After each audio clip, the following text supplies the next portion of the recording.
am excited about what we have here. This is our very first episode of Be Wise. This is a ministry from Impact Family, and what we want to do here, we want to discuss money. We want to look at the things about money, and the question that we're asking here, in during this time, is God okay with us being rich? Is God okay with us being having money? And that is the question that we're going to be wrestling here in this time in this podcast. We're going to have some guests come on to share some perspectives that could help us to move our money forward. Ultimately, we want to look at the importance of how is it that we are called to manage our finances. Certainly, just honored and grateful for you to be here today. I am excited about this show. It is going to really speak to you. It's going to answer some questions that you have been asking. It's going to help you along the ways and understand how to best understand this. You all, the place I want to jump off is from my own personal story. Man, back in 2018, my family and I, we are working through our personal finances. My wife and I, we're working. And my wife, man, I bless her. I'm so honored to be married to this amazing woman. She had a perspective on our finances that I didn't have.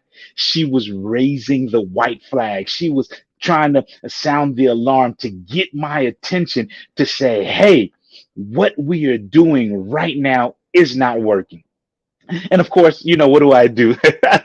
I dismiss what she says and I continue to press on because I think that eventually we'll figure it out. We'll get it.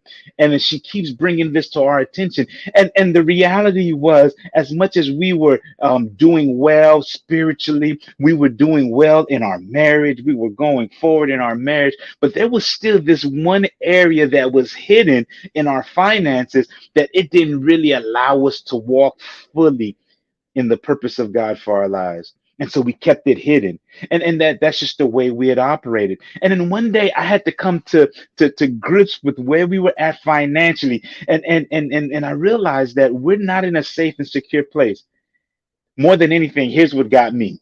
I was like, man, how can we go and we're shouting our heads off, giving God praise, giving God glory on Sunday mornings, and yet on Monday we're ducking and dodging certain phone calls from bill collectors.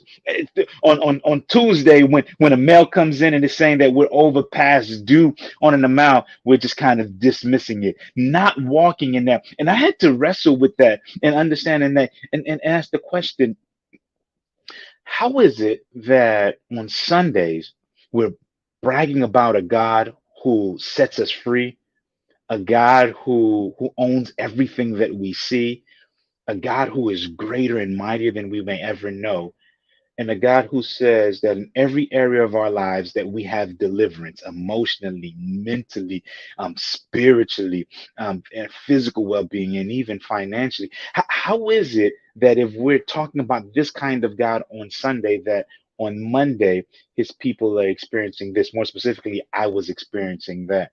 And so then I realized that there's some incongruencies there with the God that I worship on Sunday and with the way I'm behaving with money on the next day. It just did not line up. And I begin to realize that there's a way in which we're called to manage our finances that brings honor to God.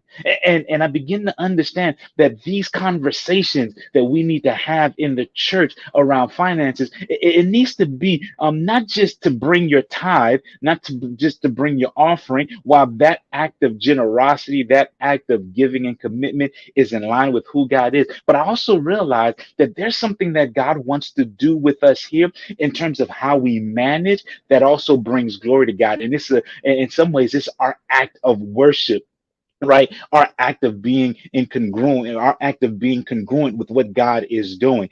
First thing I wanna share is this, that there are definitely some dangers around money.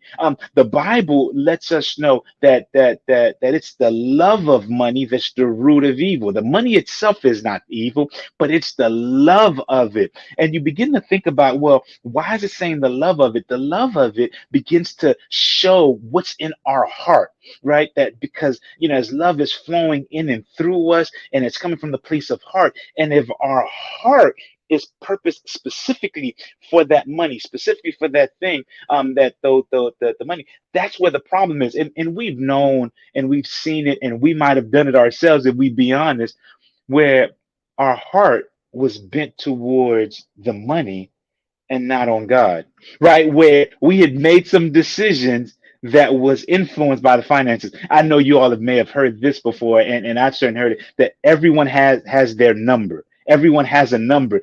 And that connotation is that everyone has a number that they're willing to do. Everyone is willing to do something for the sake of money, and that's what it suggests. And we find that kind of understanding, it doesn't align with who we want to be as believers. And so we find that it's the love of money that really God speaks towards and God speaks out against.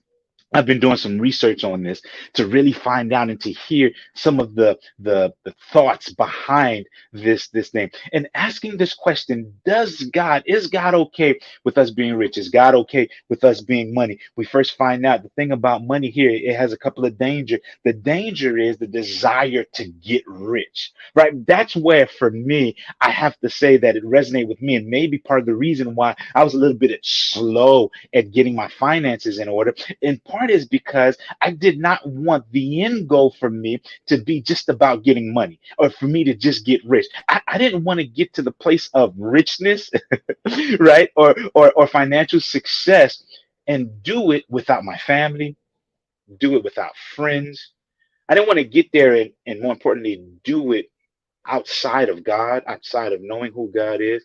I didn't want to do it so then I could just be like, yeah, look at all my efforts, look at what I've done. And so this desire to get rich is one of the problems and the dangers that we run into, right? The love of money itself. So what we begin to understand is that one of the dangers in money is where the desire to get rich is first and foremost. The second danger that we have in money is when we begin to worry about it.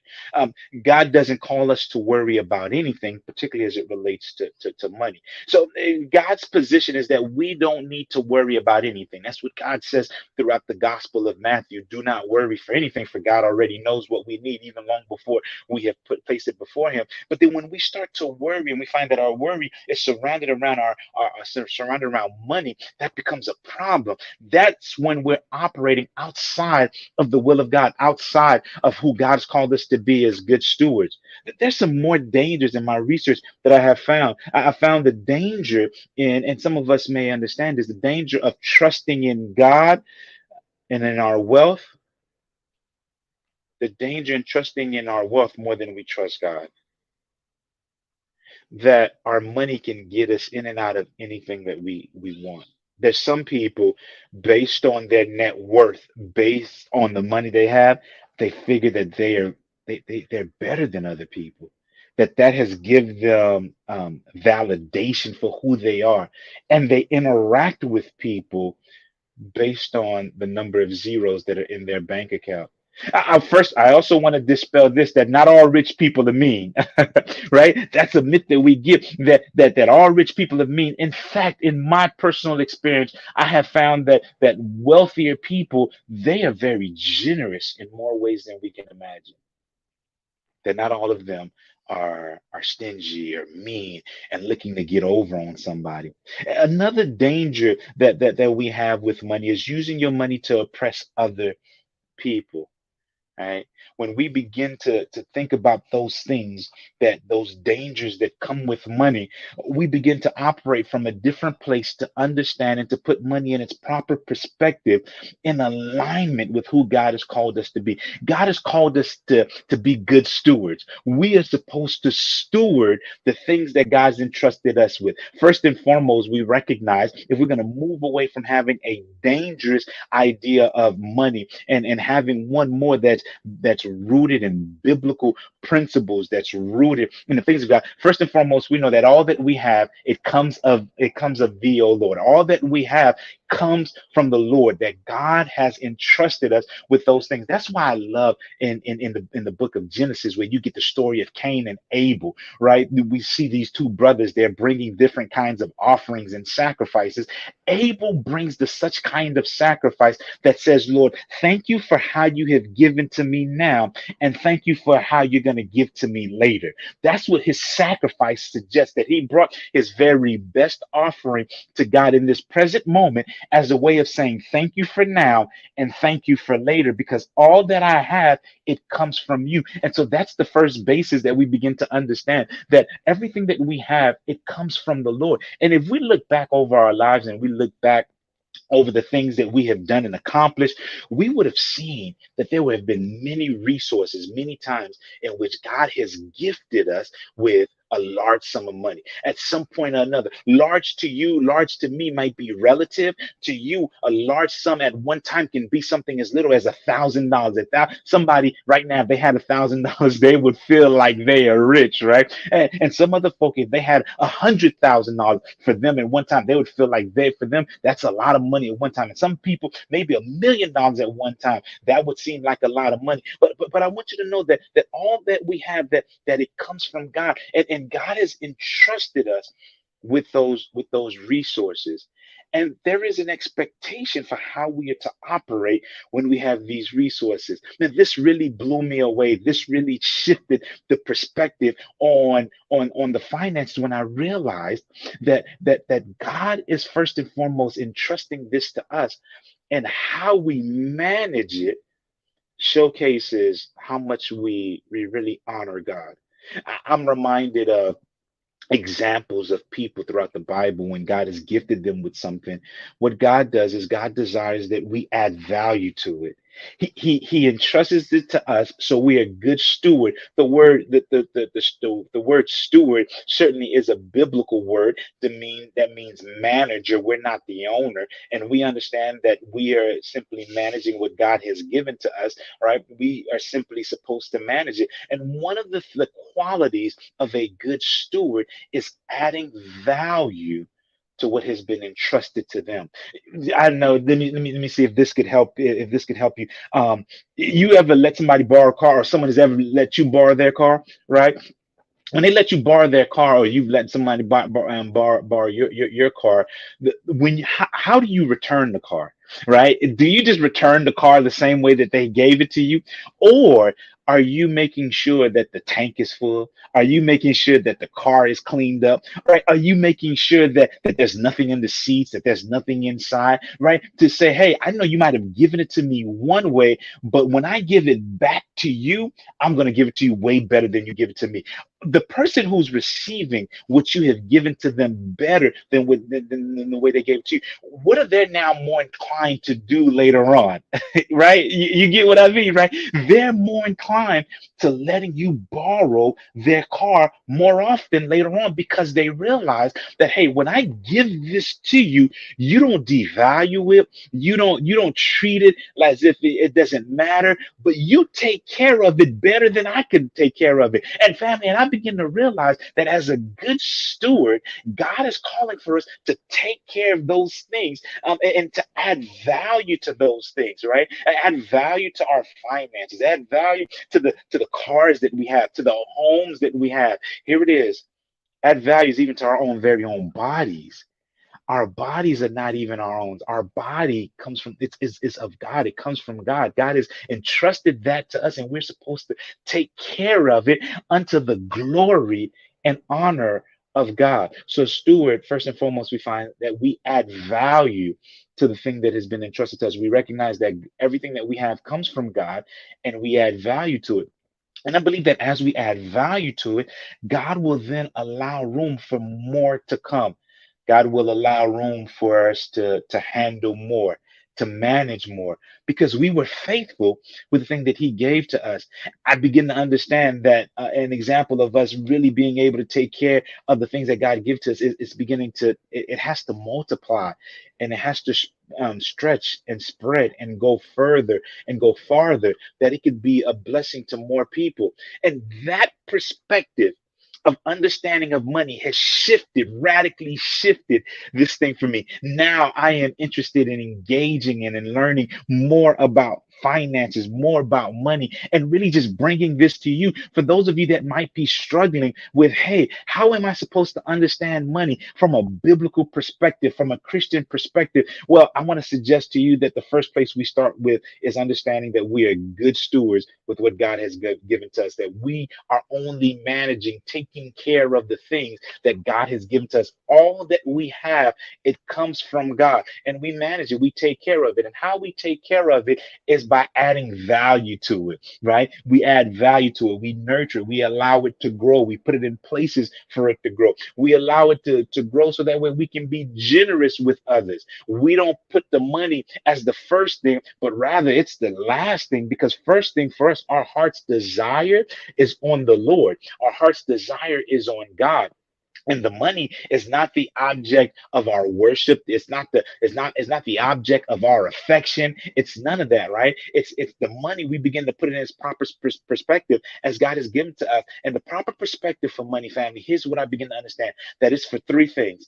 It's made for us that we might be able to spend it. Yeah, that's true. We have it so we can spend it. That's how we're able to enjoy certain things, enjoy certain trips, enjoy certain material things like clothes and the car and the homes, right? So it's made for us to enjoy it and to spend it. It's also made for us to save it.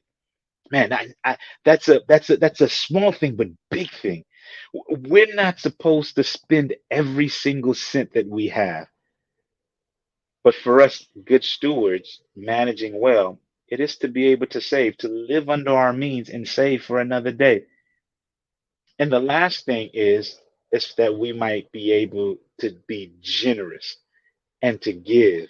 And those three principles, those three ways of managing money, I believe helps us to really manage it in such a way that it brings honor to God, in such a way to be that shows that we're a good steward. You all, I am excited about this trip. I'm excited about this journey that we're going to be on, this podcast, bringing you this content.